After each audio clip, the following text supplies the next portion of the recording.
We are live, Matt. We are live. Live and in the flesh. Not a moment So- too soon. So I'm going to start sharing this. I will as well. As soon as you start sharing it, I will. Is there like there's got to be a link to it. I think where it says invite people.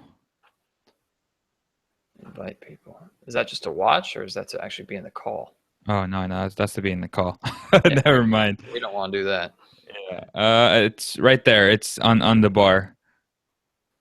Hangouts, Google. I'll share it with you right now. Try it out. You're able to edit this, by the way, so that when we actually post it later on the air, this won't be in it, right? Yeah. Okay, cool. So we'll just start it right from when we take the broadcast. Hey, look at that. Click that link. See if it works. Nope. We're sorry you do not have access to this page. Okay, hold up. Well,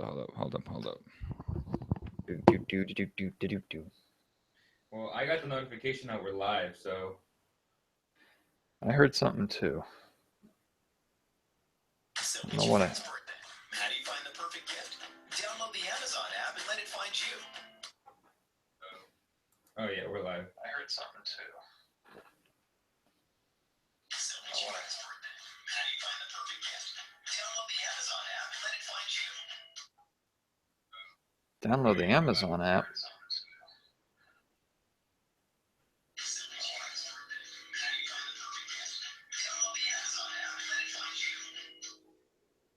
It's very confusing. Bum. Oh, yep, we are live, definitely. All right. Cool. Let's me. Well, this is a great start to a show, huh? How we doing? Hey, with any good start of a show, you always have to iron out the kinks. But hey, this can't be as bad as the end of last game. Jeez Louise. What's worse, the start to this show or the officiating of Kings and Heat?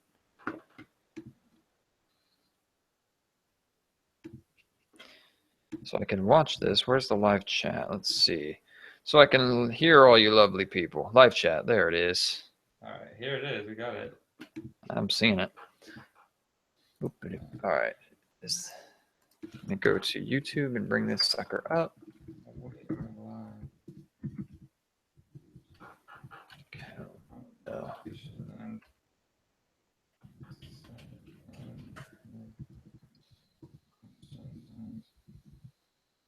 Frustrations from tonight.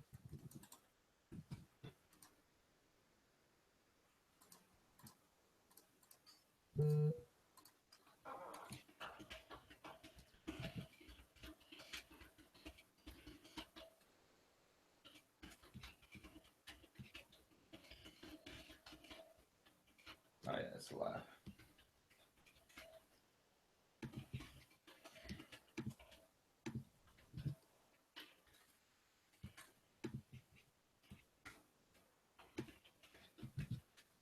All right, give me like 1 minute.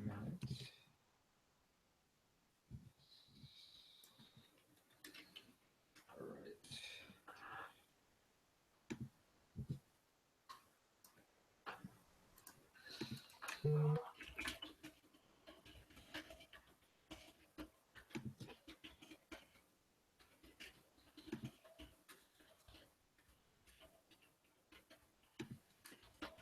So as we post and let people know that we are live, Matt, what did you think of last night's game, real quick? Atlanta game. I want to say I expected better. It's frustrating because it's also we also recognize it's the first of a road trip getting going, an Eastern Conference road trip, so you can expect some kind of turmoil and some kind of at least fluctuation of I to put it in better terms, I expected them to perform not as good as they did in those first 2 games at home, just because usually going on the road and taking that Eastern Conference road trip after kind of the start of the season, which was at home, is kind of worn off. Usually you see kind of a drop off in play, and we certainly saw that. I was not expecting Dwight Howard to have the game that he was having. I was also not expecting the Kings to struggle so much, especially scoring the ball in the early going. But I thought they were impressive on the road. All right, we're good. Let's go, Matt. Let's go. All right, we're going to get this party started in 3, 2, 1. And welcome in the first ever live Cowbell Kingdom podcast hosted by myself, Matt George, and Leo Beas. And we are excited to bring you an all new format this way. We have an interesting setup here running through YouTube, Google Hangouts, anywhere we can get it going. We got it going. And we hope that you are able to join us. We like if you're able to join us live so you can actually join in the conversation right then and there. We have a live chat going on so you can ask us questions and literally jump into the conversation as we speak. But for also our loyal listeners that listen either on the audio podcast or just are watching this on a later date, of course, we love you guys too. Thank you so much for joining us and taking the time here to watch and listen to the Cowbell Kingdom podcast. It's been a really big week, Leo, for Cowbell Kingdom, as we've seen a lot of change and a lot of fluctuation going on, particularly with not just the start of the season, but we also introduced the CK Nation post-game show, which we're 2 episodes in, and we're really, really excited about that. We've had great feedback on that as well. Also, a lot of people have been tuning in and watching it and making it their go-to post-game show. That means the world to me. I know it means the world to Leo as well. So, guys, thank you so much for doing that, and we're excited to bring you this all-new format and hope that you like it. We love your feedback as well, not just on the podcast and the conversation, but on how things are running, things that you would like to see more smooth, things that you would like to see good, bad, the ugly. We want to hear it all because we want to know about it and put out the best product. And I think I speak for Leo as well when I say that. Leo, just to jump off right before we get into basketball talk, anything you want to add to that? Thank you, Matt, for being a great co-host and for joining the Cowbell Kingdom team. And I hope all the fans love this new format of going live with the CK podcast, and of course the CK Nation post-game show, which I think has been a success already, and it's only going to grow from here. So if you guys have any questions, if you want to come up to us during the games, which I've had many people come up to me and say, hey, Leo, you guys are doing a great job. That means the world to me too, guys. So thank you guys so much for all the support. Yeah, the support has been fantastic, and we're only just into the beginning of the season, and we can only imagine how much this is going to grow and flourish as we grow on and on. But enough for the sappy stuff. You can get that anytime. But what you want and what we want is to talk Sacramento Kings basketball, and it's hard not to start right with the Kings and the Heat and that dramatic ending. So we're going to torch you a little bit and make you wait for that just for a second, because I have to lay out really what we're going to talk about so you know what's coming up and what we can be expected. Leo and I are definitely going to touch on the starting lineups that we've seen Coach Yeager use. I also want to talk about really the Kings' start to the season at home and then how they have slowly worked their way onto this road trip, and just the pros and cons of what we've seen so far in these first 2 games on the road, and also realistic expectations for what we want to see and can expect to see from the Kings when they get back to Sacramento after this 5-game Eastern Conference trip. So we're going to touch on all that. Also, I'm sure as you pose questions and as just the conversation evolves, we're going to get more and more stuff to talk about. But again, we're so thankful to have you with us, and we look forward to diving right in. And so we will do just that. The Sacramento Kings just wrapped up their game in Miami against the Heat, and the Kings, guys, have not won a game in Miami since I think 2001 is what it was. It's been beyond a long time, and it looked like tonight that the Kings were going to get the job done. It went back and forth. It was a very, very entertaining game, really close throughout. The Heat did manage to make a little bit of a run there at the beginning of the second half. They extended it, I think, to 16 points at one point, but the Kings did manage to work their way back into it, so it was close down the stretch. But somehow DeMarcus Cousins, who had only 1 foul entering the fourth quarter, fouls out of the game before the overtime period on a call that, if you haven't seen it, I know Cowbell Kingdom, the Twitter account, posted it. I retweeted it. You can go and see the play where DeMarcus Cousins fouled out of the game. Before I share my reactions, Leo, I know you're hot to share yours, and I know there's a lot of people already who are joining in on live chat here that are already sharing their take on it. But Leo, just your reaction, your initial thoughts to that call. I love how Coach Yeager was politically correct today. After the game, he said, you know what? That was just, wow. You know, he didn't say it. He was dying to say it. He bit his tongue so many times. It was crazy. But I like it because it's barely game 5 of the season. And there's about, I don't know, 80-something more games. 70-something more games. And you have to take that into account. But I'm not going to bite my tongue because I will spill it and say and tell you how it is. This is one of the worst officiated games that I've seen in recent history, period. First of all, 10 out of 10 times, the offensive player gets the benefit of the doubt. And today, for whatever reason, and I'm about to say it, the refs just do not like DeMarcus Cousins. And Grant Napier said it best after the show. He said, refs are human too. And DeMarcus had a technical foul earlier in the game. And you know what? He didn't get the nod for that. And he has a bad reputation that he's trying to clean up slowly but surely. And that's something that you just can't have, man. I don't care if you don't like the guy. You have to call the game objectively and not really put your personal feelings into this, because if you look at the replay, referee number 72 or 92, he called a foul, and then the guy on the actual baseline called it offensively, which is what drove DeMarcus nuts, and I give him props for not losing his mind and not getting a technical foul. But that was an awful call, and it didn't stop there, because earlier, I think it was at the 3 or 4 minute mark, they fouled DeMarcus Cousins. And it was a smush. Hassan Whiteside grabbed his arm, and then the guy that they paid $50 million, Tyler Johnson, grabbed him. They both smushed him, and they called the foul offensively. And after that, Hassan Whiteside travels, but they called the and one. So that right there was a 6-point swing. Period. The calls were awful tonight, Matt. Yeah, the calls were very, very difficult to work through. I agree with Grant. You know, the referees are human, and you can expect some mistakes. You just certainly don't expect the mistakes to be one-sided. Now, a lot of people are conspiracy theorists when it comes to the NBA. I am not one of those people. I believe in the integrity of the game. I also believe in the integrity of officials, with the exception of the official who was proven to bet on the Kings game against the Los Angeles Lakers. And sorry to bring that up, but it's necessary to bring up when you're talking about NBA officiating. I think Tom Donaghy. Yes, I don't even want. It's like Voldemort to me. You just don't even say his name. But when you're in the NBA, I like to believe that they've pushed those people out.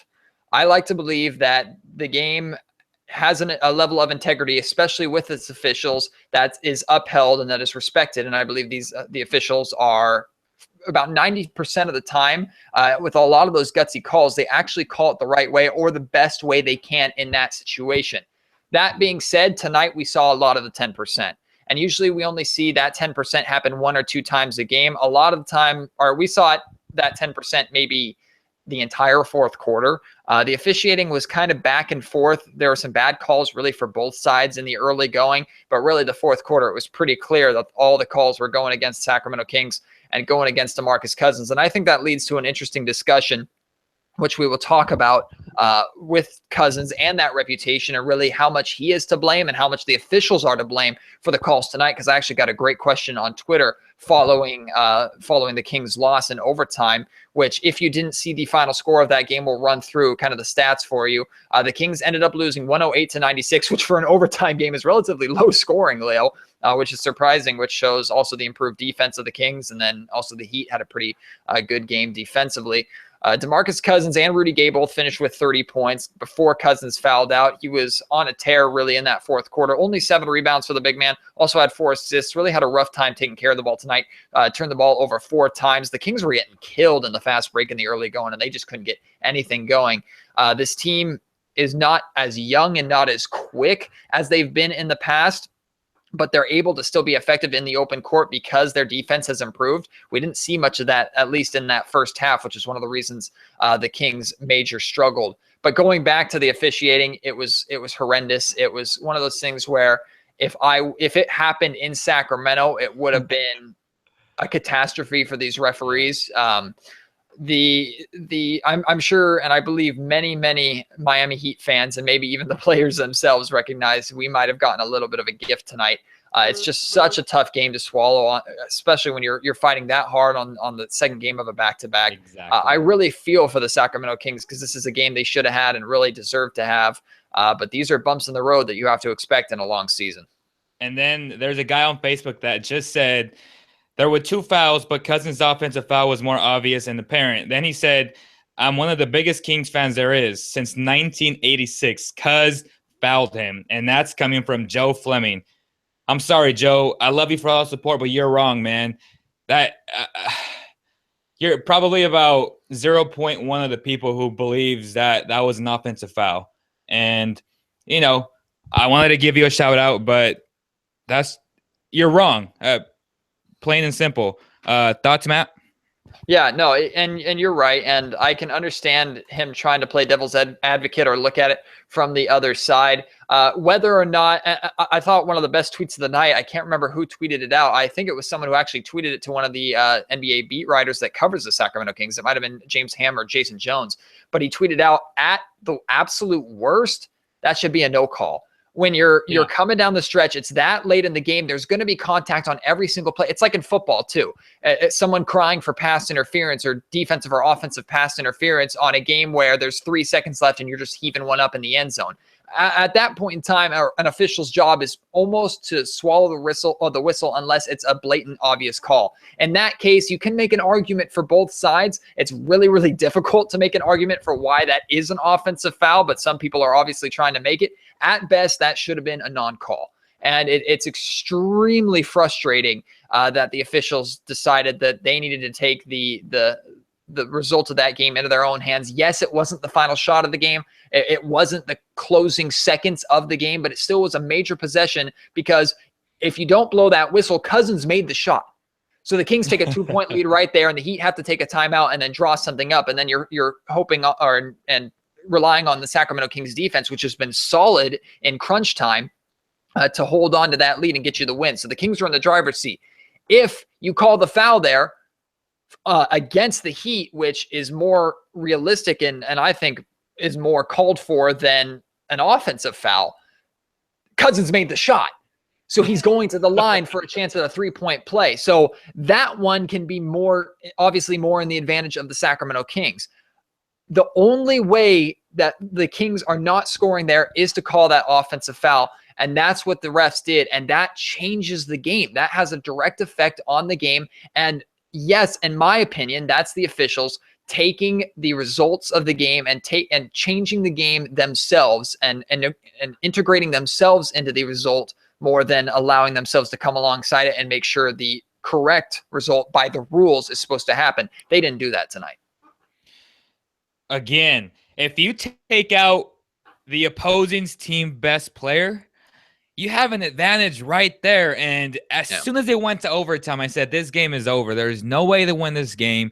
And much like last night in Atlanta, if Rudy Gay and DeMarcus Cousins both have 5 fouls in the third quarter, the game is not going to end well, Matt, because the Kings are deep, but in the sense that they have one superstar and they have one potential all-star, but then everyone else are just good players, which is a good thing to have on a team.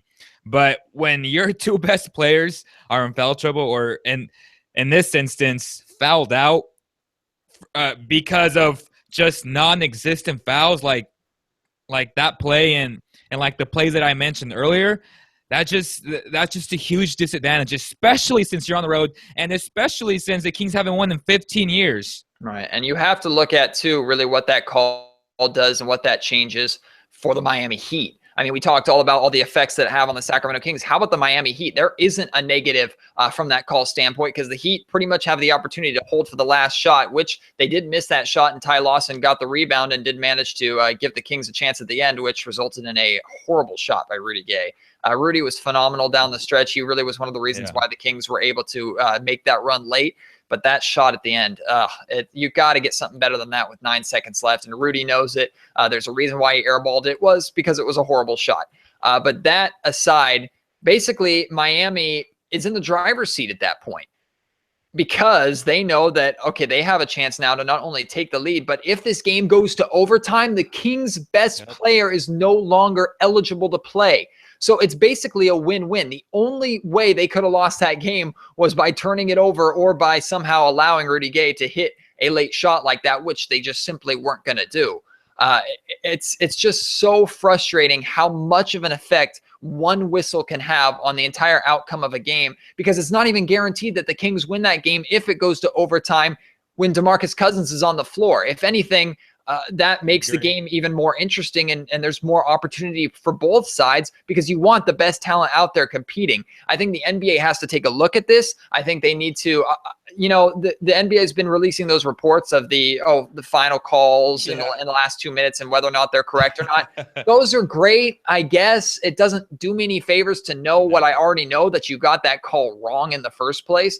I think the NBA, and I don't know how, but something needs to happen to where refs are held more responsible, not for doing their jobs, because if they do their job and do it wrong from time to time, I can expect that with a game. But you should penalize referees and really look at referees taking the game into their own hands and imposing themselves and imposing their emotion and their feelings onto the game. Now, if this had been an offensive foul against Rudy Gay or any other King, it would have just been a bad call. Because it's against DeMarcus Cousins, because it fouls him out, because it's one of 5 fouls in a 12-minute quarter, and because he already got a technical foul earlier, there's no way there's not some kind of personal vendetta involved in this. I don't care what the officials say. It's clear there was something there, Leo.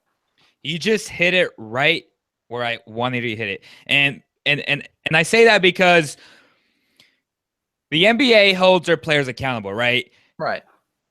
You need to start doing it with these refs. If you're going to fine DeMarcus Cousins $25,000, which is tax deductible, which is fine, you need to start fining these refs, because these refs are not on welfare. They're making a lot of money calling these games. And if a ref changes the complexion of a game, he needs to be held accountable. I want some fines. I want a suspension. I want something. It is not enough to just come out with these so-called transparent reports and then make everyone feel better, because that's not how it works. We need to hold these guys accountable, Matt.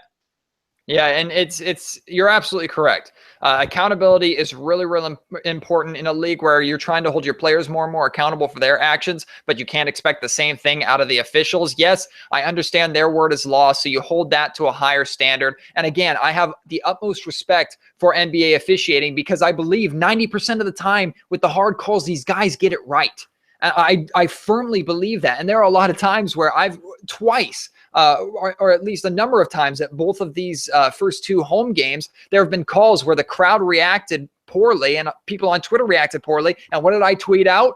That was the right call. That was the correct call. For example, the call that DeMarcus Cousins fouled out against the Timberwolves. It sucked. He didn't like it. It was the correct call. And what did he do afterwards? After reviewing it, he looked at it and he realized my feet were in the restricted area, and he went up to the officials and he said, you know what, my bad. That was the correct call. Ended up being he wasn't happy about it, but it was the correct call. 90% of the time, even if the crowd doesn't like it, they're getting that call correct, and they're doing their job the right way, and they deserve that respect, because it's not an easy job to do. The line is drawn with personal vendettas, and humans will always have an element of a personal vendetta when you have high intensity, angry and upset players like DeMarcus Cousins, the way he plays. When he comes after you, whether he says something insulting to you or not, there's going to be that personal vendetta because nobody likes to be screamed at. It's called being a human. The next time your boss screams at you, tell me you don't have an inkling to scream back or get him in some way, or vice versa. Next time your employee screams at you and you're the boss, it happens. It's just called being human. So you don't want to make mistakes or excuses for either side, but who's in the bigger wrong here? And we'll talk about how much of the wrong DeMarcus Cousins in, and we're going to transition to that in just a second. But again, the referees taking this personally and imposing themselves onto the result of the game and making it like pulling what I call the Joey Crawford and making the spotlight more on them and the sound of their whistle over the results of a game. That means the world in terms of just the integrity of the game of basketball. Agreed, Matt. It just makes me sick that we have to, being a Raiders fan and, covering this team, I've seen a lot of bad calls for both franchises. And before tonight, the one that comes to mind is the Memphis Grizzlies. And when Hollins tipped that ball, and it was so clear that he tipped the ball because the trajectory of the ball, went curved. And so logically speaking, it was an awful call. And I just feel like there's always one game during every season where it's so obvious that the Kings get screwed, but yet the NBA does nothing. And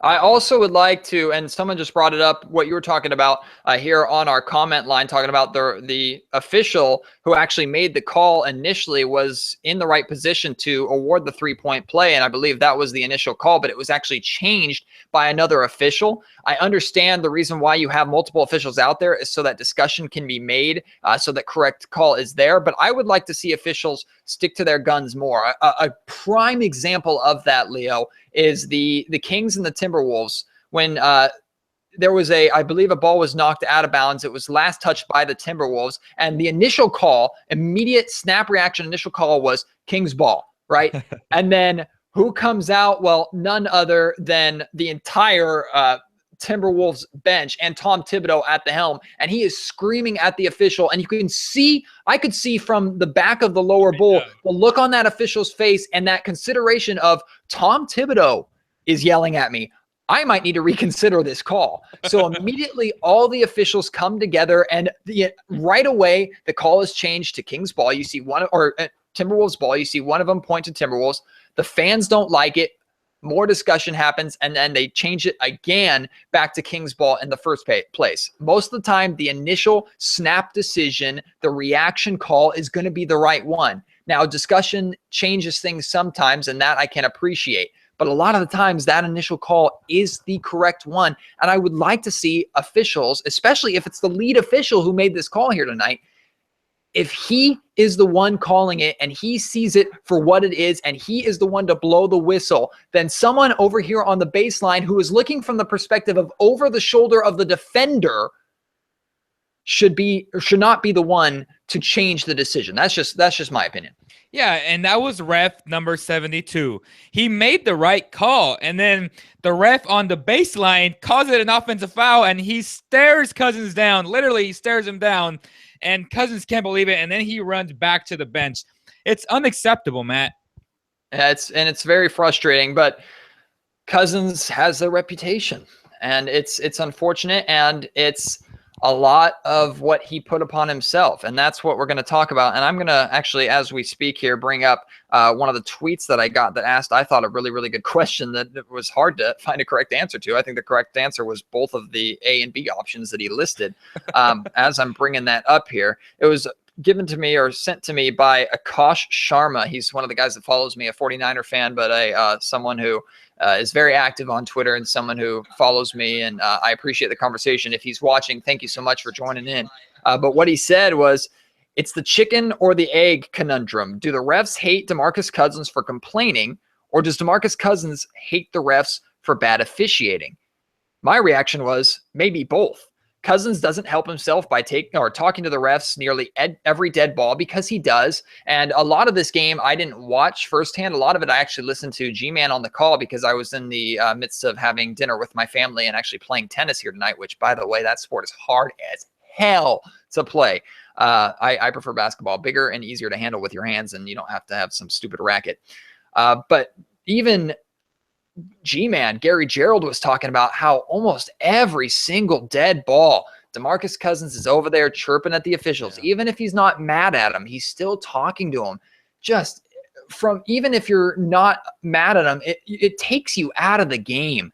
And it really takes his head out of it. And it really stops him from being a leader, because if he's spending time talking to the officials instead of maybe talking to Ben McLemore, or telling Matt Barnes, this is where I want you, or telling Anthony Tolliver, hey, try giving him the left-hand side so I can come up and rotate, just little things like that, that makes all the difference in a game. And that's what you'd like to see out of DeMarcus Cousins, is him taking that time during that dead ball to not only catch his breath, but to help his team, not just talk to the officials for his own personal vendetta.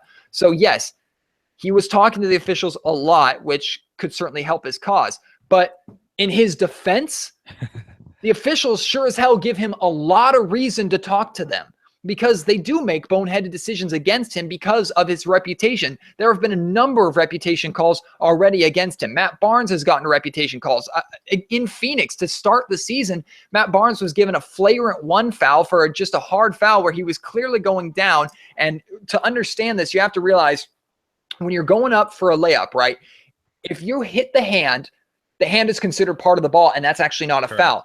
Matt Barnes hits him right on the inside of the wrist, but it's because he comes down. He doesn't necessarily even have a windup, but it's because he comes down hard with both hands to make sure not only is this ball not going to get up, but this player is not going to get up. And he wraps his arms around the guy. Because of that foul and the reputation that Matt Barnes has, he's given a flagrant foul.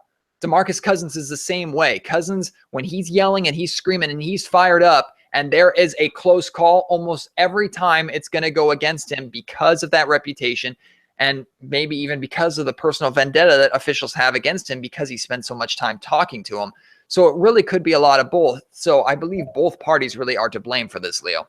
Can you imagine if DeMarcus Cousins focused on actually talking to his teammates? He's already so dominant and just so good, yet he still does this after every time out. Both you and I, Matt, have always see this because we cover these games live, and we see things fans don't see on TV because obviously you have commercials and stuff like that. But can you imagine if he would be the leader that he's supposed to by just talking to his teammates?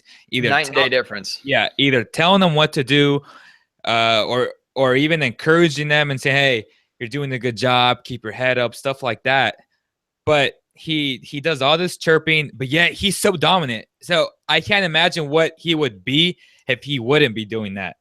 I think it probably, it's crazy to say, man, but he's just such a unique talent that we haven't seen a talent like that in the last 20 years. That's how good this guy is.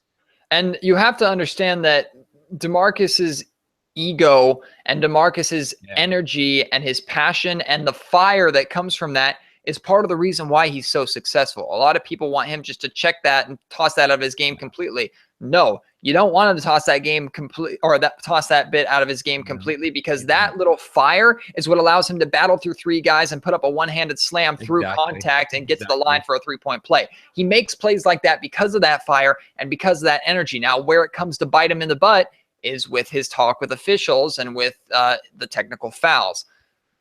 We saw a guy named Ben Wallace and even a guy named Rasheed Wallace, the 2 Detroit Pistons who were notorious for this, but they kept it in check because they were leaders of their team and they were captains first before, you want to almost say captains before complainers. And it puts a negative connotation, obviously using the word complainers, but that's really what Cousins does. He puts his complaints and he puts his frustration before the team. Not always do we see it. Sometimes we see flashes of him running down to the other end of the court. One of my favorite times is if he gets an offensive foul and it's early in the game, he'll run right down to the other end of the floor and get set on defense. And that tells my team, okay, I made the mistake. It's on me. Let's get back and let's make sure that they don't make us pay for it. That speaks dividends more than 10,000 words to a referee. And that actually has an effect on the game. And yes, you get the foul. It's not going to change anyway. So I would like to Marcus Cousins really to understand that, you know, he can argue and make his point and he could be right, but the likelihood of them changing the call is 0 to none. And it's only going to hurt you more than it's going to help you in the future. And I don't think he quite gets that, which is frustrating because you would think he would after 5 years in the league. Yeah, after 6 years, actually. And 6 years, correct. Sorry. No, you're good. But you're right.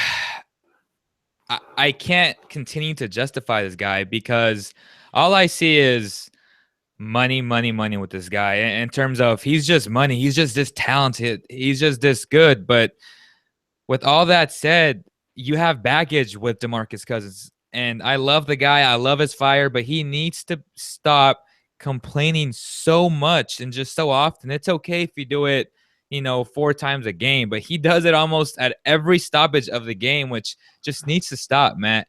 And I think we just need to move on and just talk about something else because it upsets me because, I played basketball coming up and at the varsity level, and I could have played Division II, but, I chose this route to be in this industry. And I know what it is to be fired up and get technical fouls and stuff like that, obviously at a lower level. But when you see how great of a player that this guy is, you just want the best for him. And I just want to see him flourish and take this team to the playoffs and just show the national audience that he's one of the best talents that we've seen in the past 20 years. Well, guys, if you're a basketball fan or simply love the Sacramento Kings, and we expect that you do because you're here on the Cowbell Kingdom podcast with us, thank you so much for joining us. But be sure to check out hoopcats.com because they are the place to go when it comes to NBA autographs, memorabilia, trading cards, and more. That's right. If you want to sign, say, DeMarcus Cousins or Willie Cauley-Stein rookie card, Hoopcats has them. So make sure you check out their Instagram page and ask for the CK special. You'll get a good discount off of all the cool stuff that they have over there. I highly encourage you to go and check it out. Make it your first stop whenever you're looking for any kind of cool collecting items or any kind of apparel or memorabilia or anything to do with the Sacramento Kings. Check them out first because I guarantee you're going to find some good deals and some awesome stuff over there. Again, that's hoopcats.com. You mentioned about moving on, so we are going to do that. The DeMarcus Cousins talk can go on all day long. It's a conversation that never really seems to end. It's a conversation that we've been having on and off consistently throughout his career. And there are so many, just to put a bow on it, wrap it up and throw it away. There's so many times where one day I am so frustrated with the player that DeMarcus Cousins is in, and I'm so ready to move on from it and for the team to accept that, it was an experiment that just unfortunately did not work out. There have been multiple times where I felt like, that was the necessary route for not just the Kings, but for DeMarcus Cousins as well. But the majority of the time especially when I'm live and I see this guy play in person, I see his talent, I see his hustle, and then I get the absolute privilege of talking to him off the court and seeing how he interacts with his teammates and people off the court. I completely respect who DeMarcus Cousins is. I believe wholeheartedly that Cousins loves it here in Sacramento, that he wants to be here in Sacramento, and he would want nothing more than to win here in Sacramento. So, of course, you want things to work out. And I am much less now than I was 5 months ago willing to trade DeMarcus Cousins because I think under Yeager, we've already seen signs of him improving and him showing that leadership. But still, there are so many of these moments that just frustrate you to the core and just things that you wish you would get past, but they're always going to be a part of who he is. And, Leo, winning cures all. And if he can be this kind of player and the Kings can win, suddenly it doesn't look so bad anymore. Exactly. You just hit the nail, Matt. In this offense, this is the best offensive system DeMarcus Cousins has ever played in. It fits all of his attributes. He's playing in the high post. He's a terrific passer. He's a terrific basketball player, a terrific scorer, rebounder, even defender now. He's always been a very good defender, but he's never gotten the credit he has deserved and just overall the credit that he deserves as a basketball player. But this is a system that just fits DeMarcus Cousins. And as you said, maybe a year ago or even a couple months ago, I was reluctant I was open to the idea, and I still am, because I feel like no player is untradeable. Like, no player. If you're gonna offer Steph Curry and Klay Thompson for DeMarcus, I'm gonna trade DeMarcus Cousins. Like, no player is untradeable. But at the same time, is how good he can be in the system, and the Kings have that, and I feel like they just have to build off that and just surround him with the right elements. And I think this year, with the budget that they had and with how the team was constructed, Vlade made all the right moves to make this team competitive, and that's all you can ask for. And before we transition on really quick, we want to thank all of you who are joining us live right now. Not to diminish those who are watching this later at a different time or who are listening to this at a later time. Again, we love you guys and appreciate you more than you possibly could know. But to those who are listening, who are not just listening and watching, but are also joining in on the conversation, Alex Cabral, if I butcher your name, I apologize. LKB Films, we have you joining in. Also, hello, Miss Magli Ortega, who just said hello to both of us. It's a privilege to have you guys on, and we like this format. We like this ability to have you guys with us live. We always talk about how we want you guys to join the conversation. Well, now you can do it and do it live. So the more that we do this and the more that we put this out, we're going to start to develop more of a consistent schedule, especially now that the season is in full swing. The reason why we tried to push this off to, usually we don't come out on Tuesdays, but we did because we wanted to get both of these games in, both the Atlanta game and the Miami game, to really get a good idea of how this team is going to perform on the road. And we've gotten that. So now the Sacramento Kings are 2-3. And one of the reasons why they've been in pretty much every game they've played and they've won those two games, you have to point to Rudy Gay. And it's one of those things where 3 weeks ago, I was talking about how I think the Kings should try and trade him at the best opportunity they get. Suddenly, I'm not so sure about that, because we're seeing Rudy thrive in this system. We're seeing him play well. He still has moments where he reverts back into his old Rudy Gay of not giving 100% max effort on the defensive end and then just playing too much isolation ball on the offensive end. Tonight's huge three-pointer that airballed to send the game to overtime is a perfect example of that.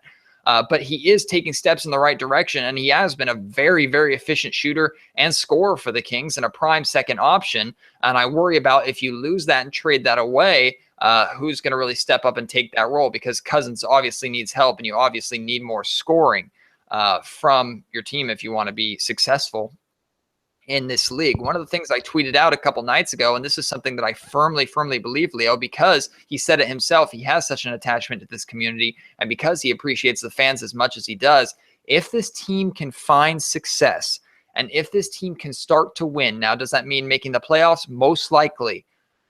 If they are able to do that, maybe they just sneak in the 7th or 6th seed, and it's a solid positive year because of the fan support, because of the new arena. If he and Cousins can get on the same page, and if he and Jaeger can get on the same page, and even if he and Vlade can get on the same page, that's a lot of ifs, a lot of things that need to happen.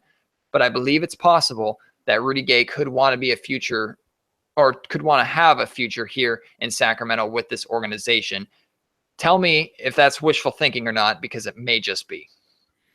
It's not wishful thinking, Matt, because Rudy Gay, as you stated, is attached to this community. He really doesn't want to move because he's a guy that's just laid back. He's a family man. And, when he first got to Sacramento, he would, I think he had his first child, if I'm not mistaken. And he wants his kids to have consistency and to stay with their friends at school. And he loves his community, but when things have gone south ever since he signed the extension, you can't really blame him for saying things like, oh, this is basketball hell. Because the more I think about it, it was a pretty negative atmosphere after Mike Malone got fired.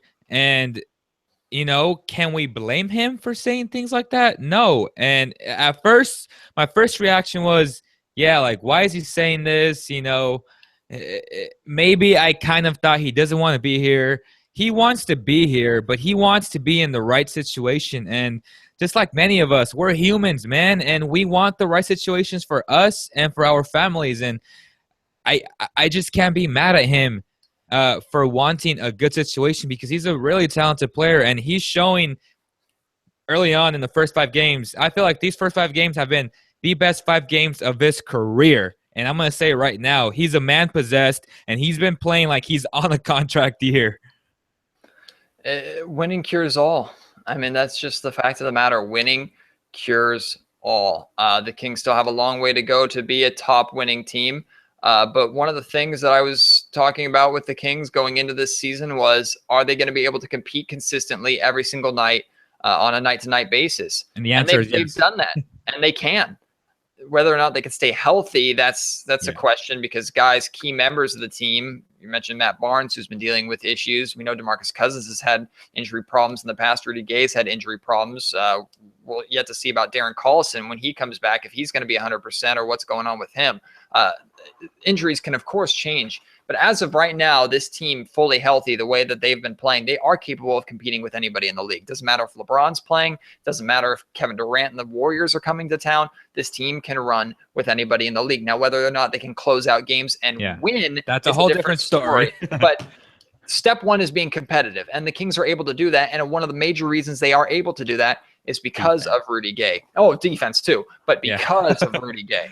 And Rudy Gay has been one of the major reasons why he and the Kings are having success, at least by that standpoint. Now they're 2-3 on the season.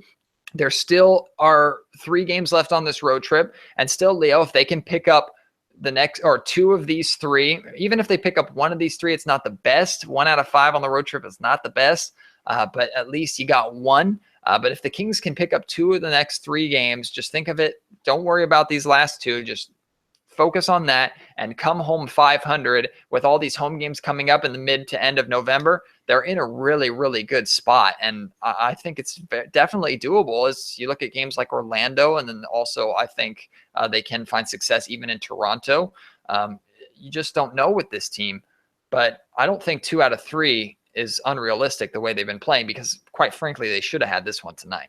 Yeah, and I said this in my 5-game preview that they would go 3-2, that they would beat the Hawks, lose to the Heat because they've been atrocious in Miami, and I had them beating the Magic and the Bucks and then losing to the Raptors. So I had them losing to the Heat and to the Raptors. Now I'm just hoping that they beat the Bucks and the Magic, because they're playing on the back-to-back against Toronto, and they've also been pretty bad in Toronto.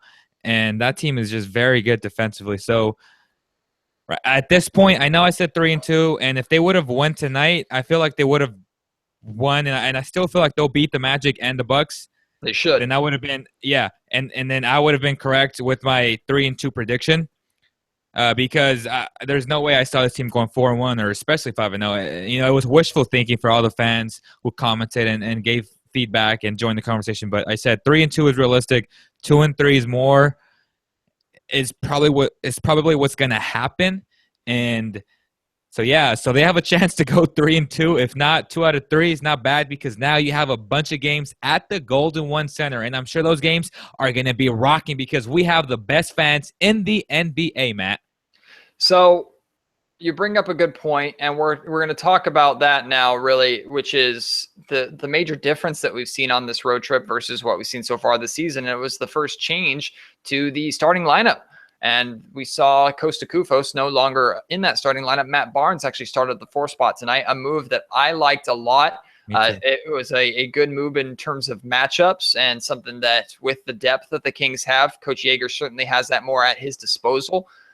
Whether or not that continues, if we see Matt Barnes against the Bucks or the Magic or the Raptors, we just don't know.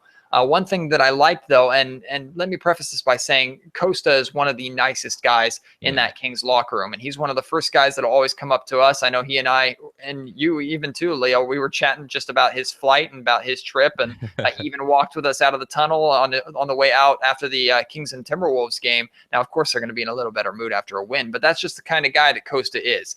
That being said, I don't like him in the starting lineup. I haven't liked him in the starting lineup from the very, very beginning. I've scratched my head as to why Willie Cauley-Stein isn't in that spot, but because he's a horrible rebounder. And I'm going to say it right now. Yeah, he's not a very good rebounder, and I like that they went small today. That's why I love this lineup of Matt Barnes at the 4. But are you really going to play Matt Barnes against Serge Ibaka, Vujicic, and Bismack Biyombo against the Magic? I don't think you are, and that's where Costa Kufis is probably going to get back to the starting lineup, and then we'll see how it goes. But I love Matt Barnes at the 4, and I like Willie off the bench because he brings energy and stuff like that, but he's not a very good rebounder, Matt. Kufos is probably the best defensive 4 that you have, even though they kind of play him at the 5. Even though Cousins is listed as center, Kufos is the one taking the jump balls, and usually he's the one matched up against opposing centers. So they kind of alternate in that sense. But I don't like Kufos and Cousins on the floor together.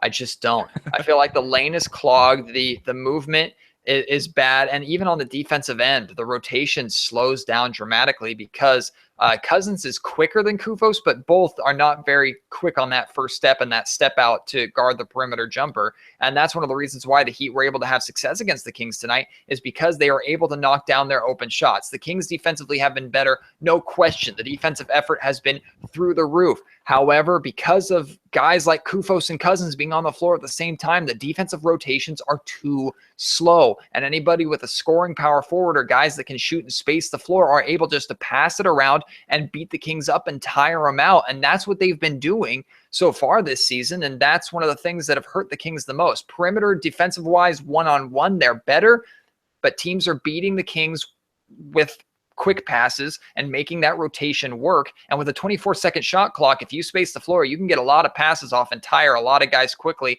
and it'll usually result in at least a decent shot, let alone a wide open shot. With Kufos and Cousins on the floor at the same time, the rotation is just too slow, Leo. Well, I kind of agree with you, and I agree with you on the offensive end, but on the defensive end, when you played the Spurs, the T-Wolves, and the Hawks, which were back to back to back, you have to start Kufis because both of those teams play big. You know, you start LaMarcus Aldridge and Pau Gasol, and the next night you start Gorey Jang and Cat, and then you start Dwight Howard and you start Paul Millsap. So in that case, that's the right starting lineup because Costa Kufis is a magnificent low post defender, and even though people don't realize that, but he pretty much anchors that defense when they play big. Because now DeMarcus can guard guys like Millsap, guys like LaMarcus Aldridge and Gorey Jang, as opposed to guarding their main offensive threat, which is their bigger guys like the LaMarcus Aldridge or the Pau Gasol and Cat and Dwight Howard. Because if you put Cousins on Howard, he's probably going to be in foul trouble. Not because Howard is gifted offensively, because he's such a big bully and he's so strong. And that happened in Atlanta. He was in foul trouble.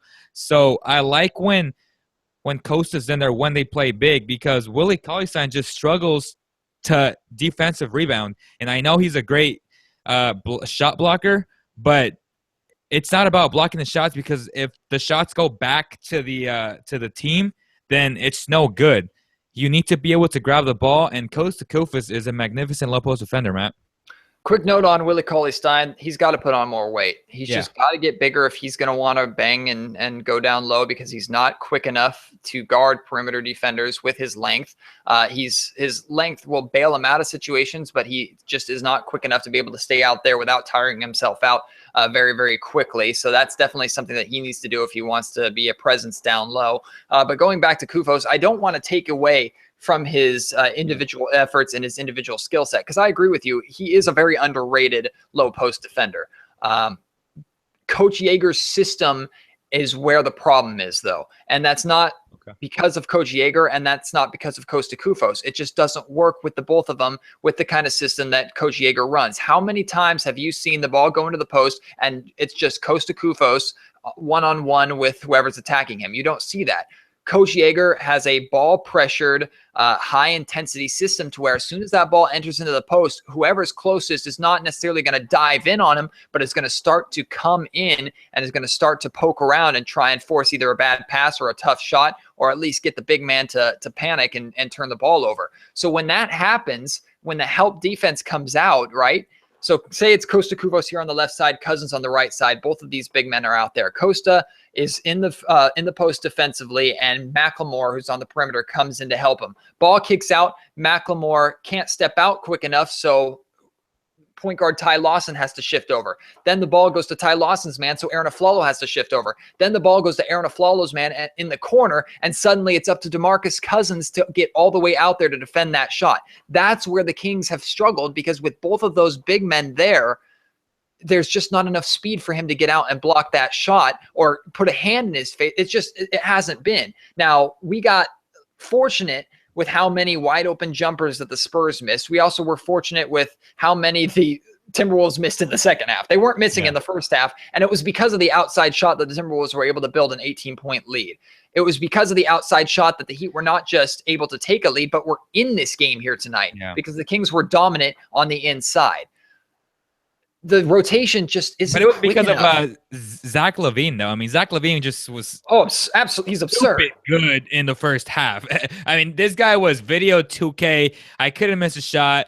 The Kings were playing great defense on him, and this guy was just hitting everything. So that first half, in my opinion, was all Zach LaVine.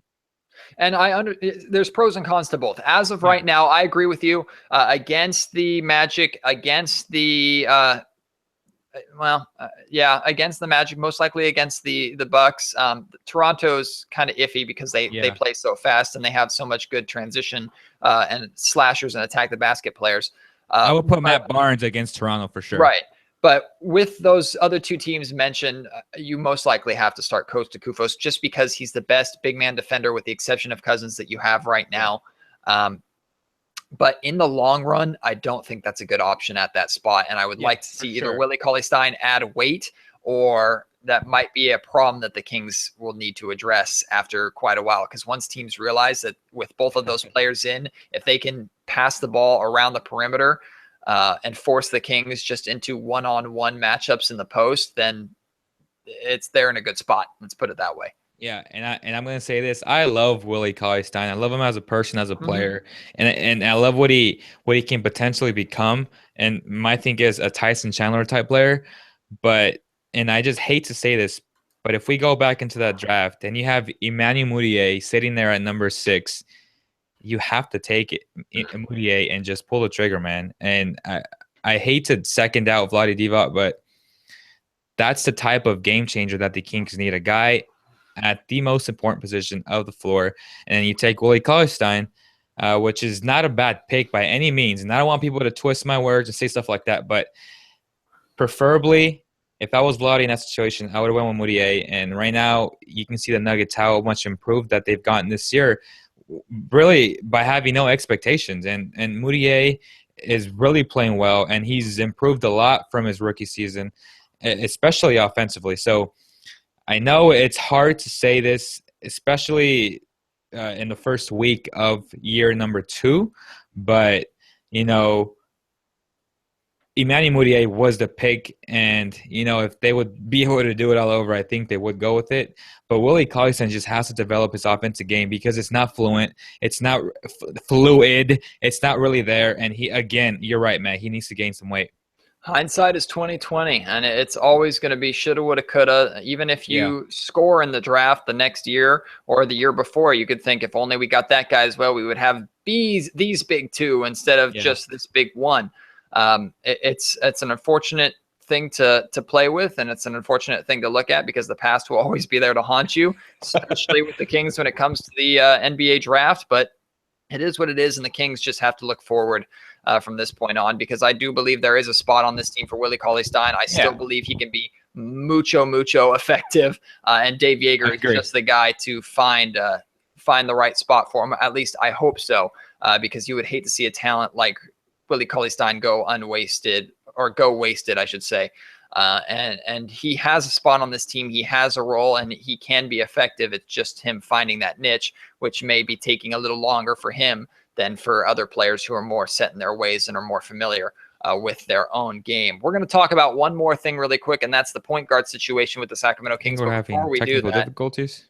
Technical difficulties. Well, hey, it wouldn't be a first ever show doing this kind of stuff without technical difficulties, but why not? Why not have some technical difficulties here? For those who have been with us, as far as I know, it looks like we're still going good on this stream here, but I could be wrong. Anyway, we'll just keep going and hope for the best. But we are going to talk about the Kings conversation or the point guard conversation in just a little bit. But before we do that, we want to let you know, Kings fans, that if you're looking for the smartest ticket search, just in general, you don't have to look anymore. Ticket IQ, they've got your back. These guys are the go-to for all of your Kings ticketing needs. Ticket IQ has the best prices from all ticket sources, including access to exclusive offers directly from the Kings themselves. Head to the App Store or to Google Play, download the Ticket IQ app. You can receive $20 off your first purchase right then and there. And we're talking tickets to the brand new Golden One Center to see the Kings play. That alone is worth it just to see that building.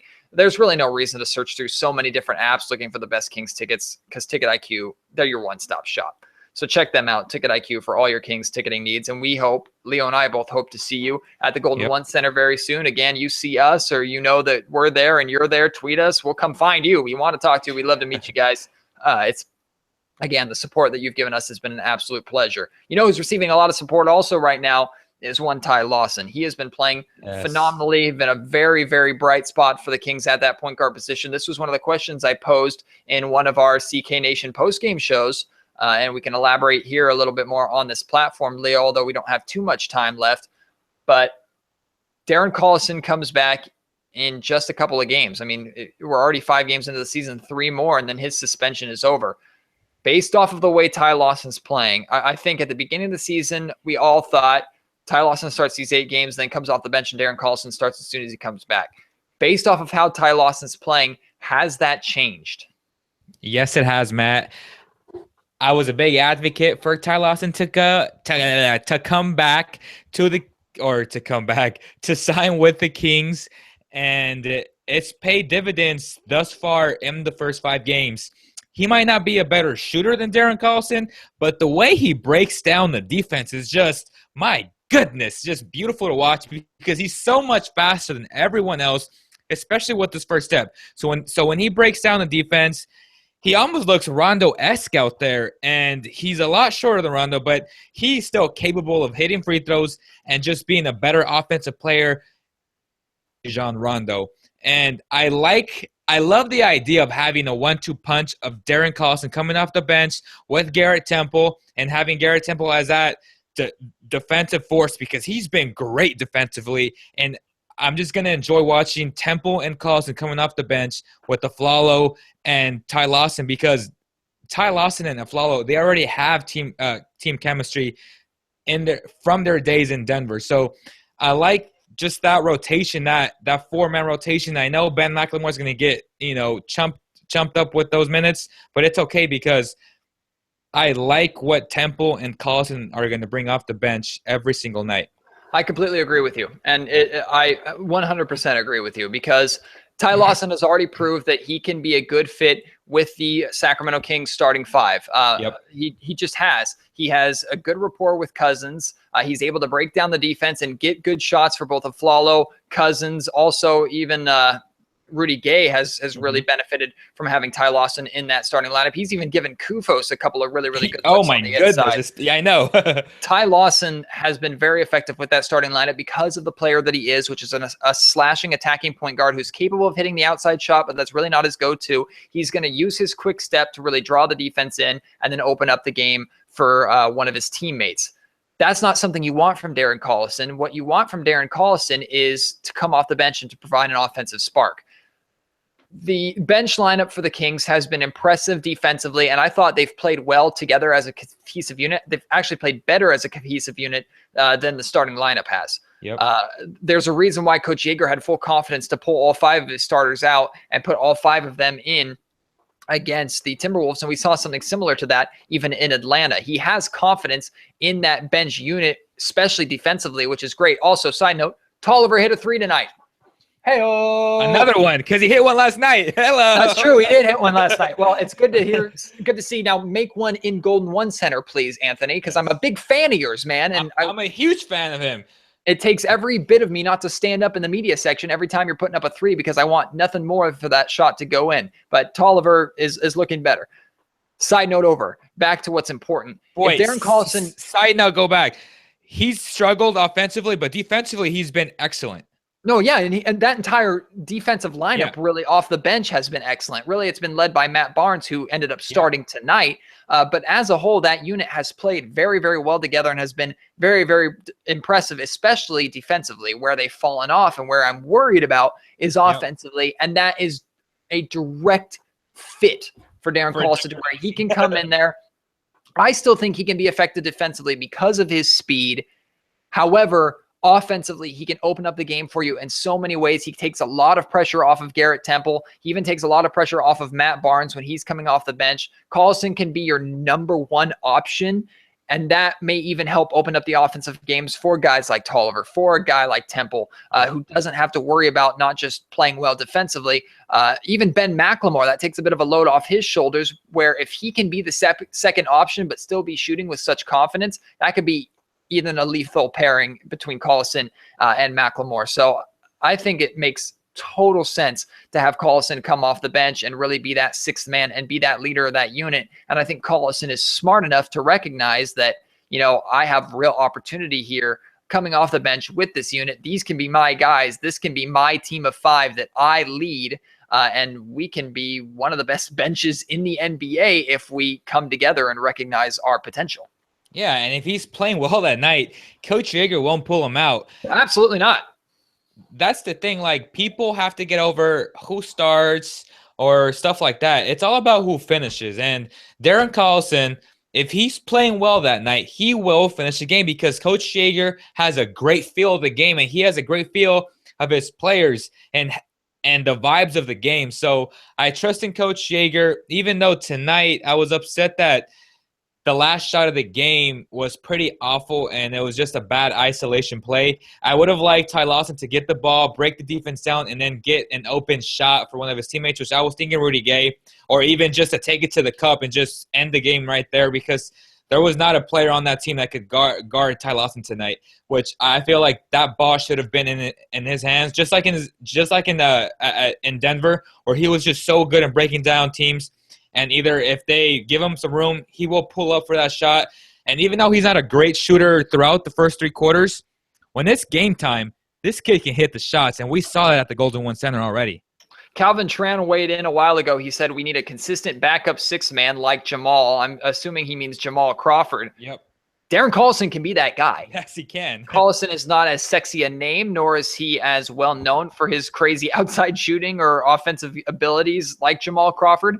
But he's younger, he's quicker, he's less of a defensive liability, and he's capable of putting up points when he needs to. And don't get it confused. That doesn't mean you want 16 to 20 points a game off the bench by Darren Collison. If he gets you 10 or 15 to help sparks a run and then is in there at the end of the game, what more could you ask for? And there's only really two things that being a starter guarantees. The first is that you will be standing on the court in the field of play when the ball goes up, because on that point you can be subbed out anytime. Yep. And you will get your name on the Jumbotron yeah, that's really all it is. You'll just get your name up on the Jumbotron, or if you're on the road, you'll get to come out to really embarrassing music and probably a sea of booze. That's all you get as a starter. Other than that, you're absolutely right, Leo. It's who finishes, and that makes a monster difference. And I think Darren Collison is capable of coming off the bench and being a really, really good fit in that situation. Yeah, so I like Darren Collison at the 1, Garrett Temple at the 2. You can either play Ben McLemore sometimes in there because he has been playing well and he's been a little bit more consistent. But, for the most part, a Matt Barnes and then a Willie Cauley-Stein and maybe a Scal Bicier later during the season. And that's what I forgot Omri Caspi. Like, this team has a lot of good players, man. And tonight, Omri was sick, I think he was, which is why he didn't play. But this team is pretty deep. And adding Darren Collison and adding another good player, but I feel like he's the ideal fit for that second unit. And I just can't wait to watch it play. I think he's coming back on election night, November 8th, man. Well, that's going to do it here for this first ever episode of a live Cowbell Kingdom podcast with myself, Matt George, and Leo Beas. We thank you so much to the many people who joined us and who jumped in on the conversation and who are a part of this show live. Again, we thank you so much. If you are listening at a later time, at a later date, any of any bit of your support and feedback is phenomenal. And if you're not watching this live and watching it at a later date, that doesn't mean you can't join in on the conversation. Hello, same deal as usual. Join us on Twitter, join us on Facebook, join us on the Cowbell Kingdom website.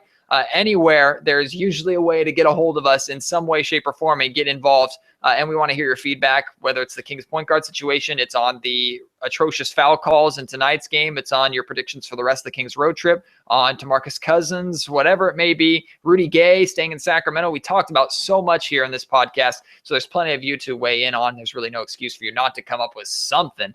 So we'd love to hear your feedback. And we look forward to that one. Again, as we get used to doing this, it'll be a lot smoother, and we'll figure things out as we go. So we thank you for being patient and joining us on this journey, because it really is a journey that we're going through together. But it's an absolute pleasure to be able to do it with Leo by my side, and to be able to do it with you guys as our loyal listeners and our fans, and really our equals in so many ways. And we thank you again, just so much for being willing to spend your nights and spend your evenings and afternoons and mornings whenever you listen. Anytime you're willing to spend 5 minutes listening to the two of us is a blessing, and something we both really, really appreciate. And just to piggyback on what you said, Matt, thank you to all the listeners, to all the support that we've gotten at games, on the streets, at the gym. I've had people come up to me and say, "Hey, dude, you're Leo from Cowbell. We love your work." Just overall, like everyone at Cowbell Kingdom, you guys are doing an excellent job, and that just really means the world to me, because we put a lot of work into this site, and just the fact that we produce frontline coverage every single time we publish something, we take pride in that. And if it wasn't for the support of the fans, we wouldn't be doing that. And it makes it that much more special, and that much better when we do things like that. And I just want to thank you guys, and on behalf of the entire team, go Kings, man. Well, my sorry butt has to be up at 4 o'clock in the morning for the KHTK morning show called The Drive. You can join us from 6 to 9 a.m. every weekday morning on Sports 1148 KHTK. That's AM 1140 on your radio dial. Cheap plug. Hey, I can do that on camera now. How fun. But that's going to be one of the major reasons why we're going to have to wrap this up. But also, man, we've talked about so much. I need a drink. I am very parched. But thank you guys again. So much for joining us. It's been a blessing. Again, join the conversation. Keep an eye on the Cowbell Kingdom Twitter and Facebook page, also the website itself. I'm sure more news is going to be coming out. We're going to really, really try and hunker down a consistent schedule so that you don't have to find out 10 minutes beforehand on Twitter or Facebook, that you'll know, okay, it's this time, this place. Matt and Leo are going to be there. You can count on that after every single Kings home game. After every single Kings home game with our new CK Nation post-game show. We always have that for you, so you can definitely count on that. But as we develop more of a consistent schedule with the Cowbell Kingdom podcast, we'd love to have you along for the ride. But for my good friend, Leo Beas, my name is Matt George. Thank you for joining us for the first ever live Cowbell Kingdom podcast. This has been that podcast, only on cowbellkingdom.com. Ding! And we're still